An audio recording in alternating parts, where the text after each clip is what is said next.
A peculiar child was born on January 4th of 1643. He was very small and weak, so weak that his parents never thought he'd even survive the first day. He was a loner, with no friends, and his grades sunk to the bottom of the class. However, the young boy's knowledge grew developmentally. He impacted our studies tremendously, which makes him no doubt one of the most famous and influential scientists in history. His name was Sir Isaac Newton.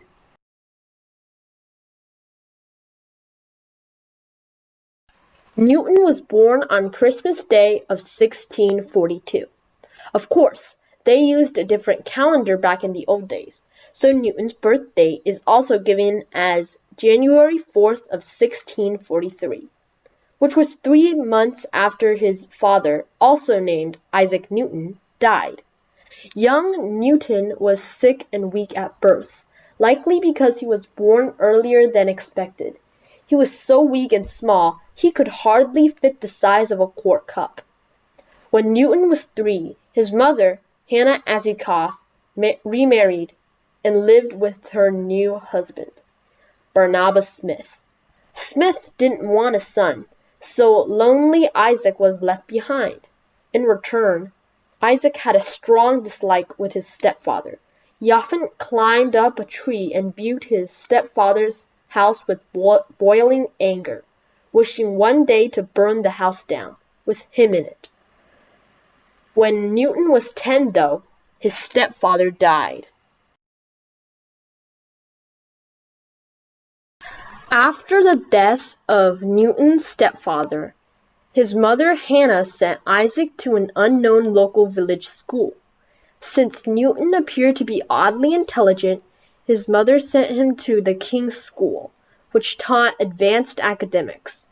Since the King's School was distant from home, Hannah would drop Isaac off at the Clark family. Young Newton there met his one and only girlfriend, Catherine. The King's School taught academics that didn't interest Newton, so he therefore didn't study and dropped to the bottom of the class. Other good students then began to bully Isaac. Newton was furious and held a grudge against his enemy. He argued and fought with him, and finally began to study. Soon he scored top in the class. One day, Hannah pulled her son out of class to become a deft and trained farmer. Newton hated farming and had the audacity to do poorly. Once, he let the sheep and chickens eat the neighbors' crops. His mother was furious and got hauled into court. However, his headmaster luckily also agreed and referred to farming as a waste of brilliant mind. At the age of 18, Isaac Newton left for Trinity College, which was part of Cambridge University. Newton would then spend years there training to be a master professor. Subjects taught at Cambridge didn't interest Newton, so he therefore paid little focus and attention on it. What he did like about Cambridge was its library full of books. Through these books, Newton read the ideas of Copernicus, Galileo, Kepler, and Aristotle.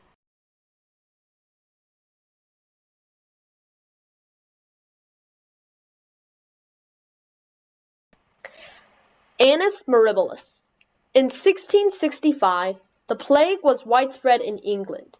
To most people, this was a terrible time, yet to Newton, it was his Annus Mirabilis, or miraculous year in Latin. It was a wonderful time of discovery. Firstly, he had made an influential discovery on the light spectrum, in which was a part of mathematics he called the method of fluxions. Fluxion means constant and continuous change. It's known as calculus today. Using a prism, Newton carefully shined light through. Light bended or refracted into a rainbow of color. Aristotle thought that light in its basic form was pure white. Changing a little bit got other colors, like red or orange. Then changing it more got blue or green and so on and so forth. When experimenting, Newton observed that Aristotle was wrong and that white wasn't the basic form. Instead, it was composed of all other colors of the rainbow. The concept went with rainbows. The raindrops in the air get refracted by sunlight to a rainbow of colors, just like a prism.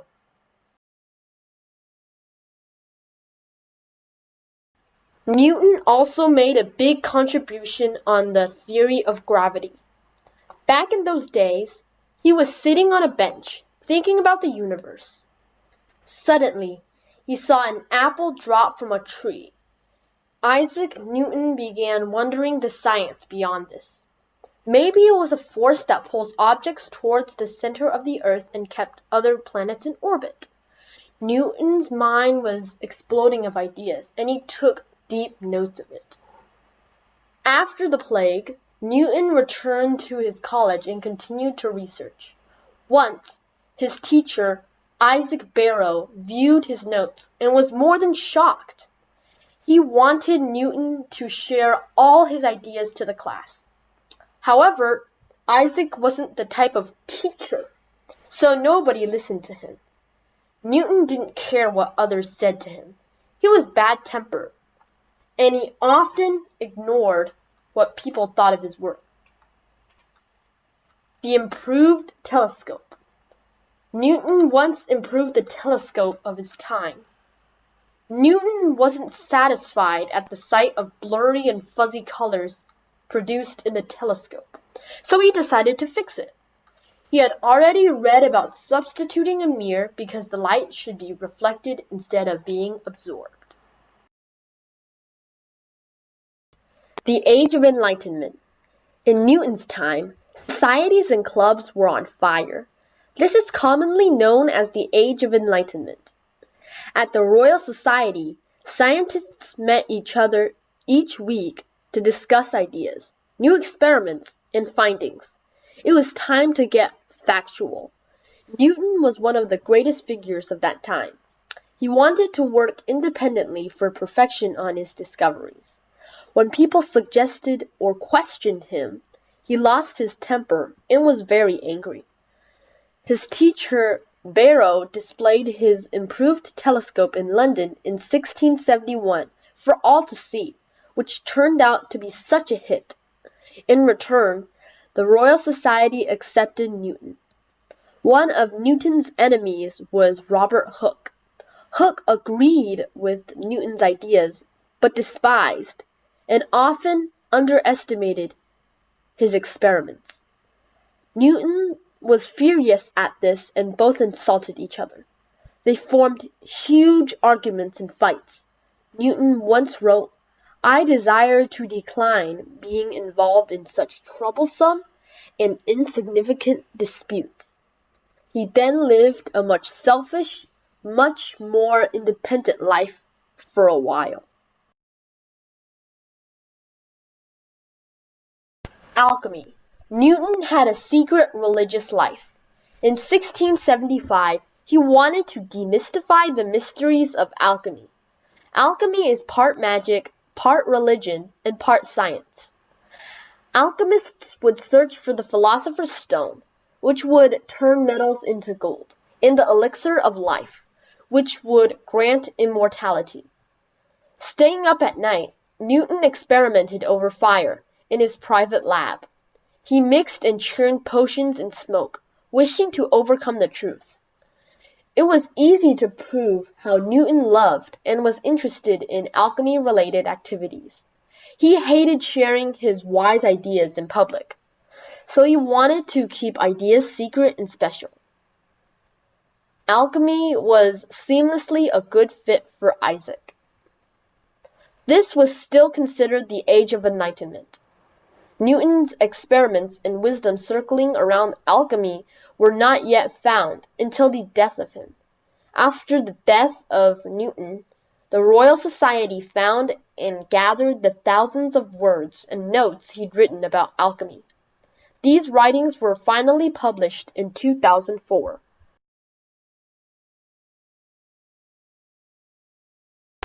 Principia.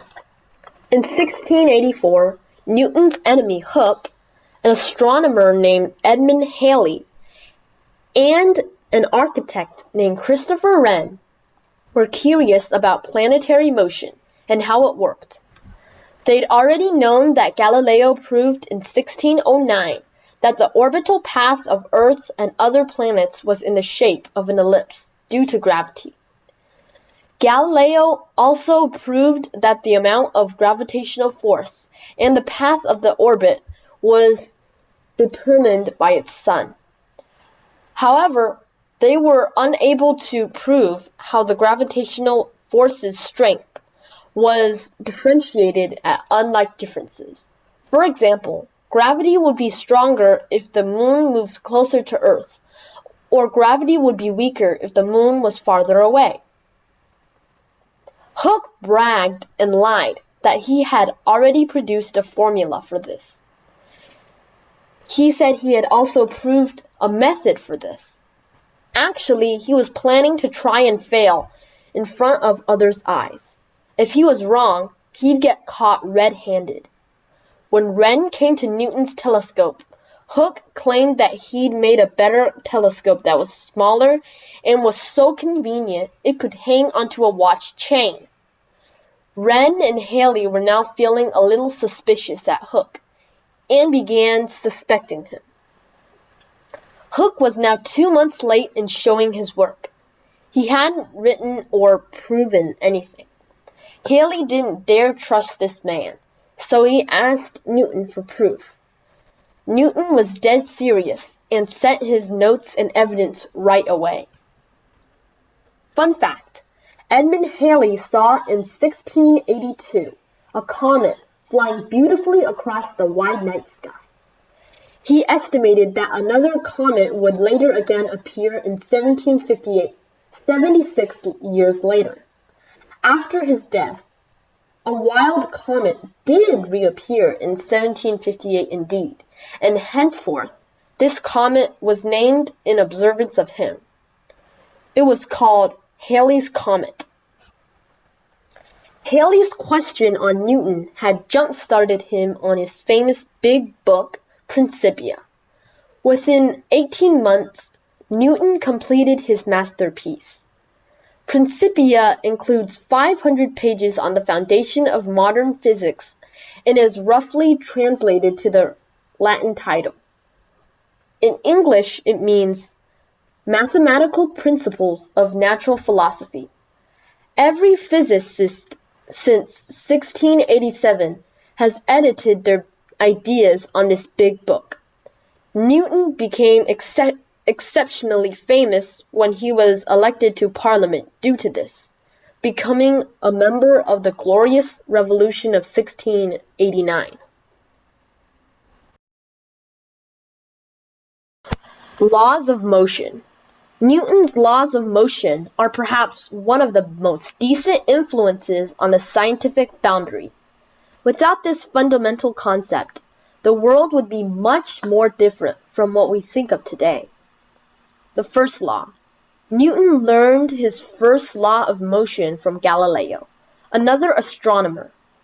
It's as follows. An object at rest stays at rest, and an object in motion stays in motion with the same speed and in the same direction, unless acted upon an unbalanced force. In other words, if an object is moving or speeding, it will keep moving until something or a force stops it. To put it in another way, if something is still, it won't move until an unbalanced force moves it. The second law states that when an unbalanced force acts on an object or to speed it up, acceleration is created. In other words, acceleration or gaining speed occurs when an unbalanced force acts on a speeding or non-speeding object. The third law. Newton's third law happens to be the most striking and most famously known. It states that for every action, there is an equal and opposite reaction. For example, if the tires push against the road pushes back against the tires just as strongly and equally, making the car move forward. In 1692, Newton had a mental breakdown, meaning he couldn't sleep. He chaotically wrote letters to his friends wishing they'd die and even had an eating disorder for 18 months. He thankfully recovered in September of 1693. In 1696, he needed to hunt for a new job. Friends suggested working at the Royal Mint. The Royal Mint was specially designed for the making of England's coins in the Tower of London. Newton moved into a grand house nearby and dug deep into the job. Because currency used in that time was worth very little, the government decided on the recoinage of 1696. The mint now rebuilt to an updated and newer coin version consisting of rigid edges, making it harder to fake. Because Newton did well on this task, he was advanced to the level of supporting the master of the mint in 1699. He was in this position for nearly 30 years until he died. In 1703, Newton's enemy Hooke and the president of the society died, so Newton was elected in his place. Unfortunately, he ruled the Royal Society like an untrustworthy and greedy tyrant. In 1675, a mathematician named Leibniz published his Art of Calculus. However, 29 years later, in 1704, Newton published his work of calculus as well. A reviewer thought he copied Leibniz's ideas and didn't give credit for Newton for the paper. Newton was green with envy and more than furious. Leibniz, on the other hand, was more resolute and positive. He thought that one scientist makes a contribution, another man another. Newton heavily disagreed with this idea and said that second inventors have no right. Ultimately, in 1711, Leibniz tried to settle this never-ending battle, but because Newton was the president of the Royal Society, there wasn't a chance.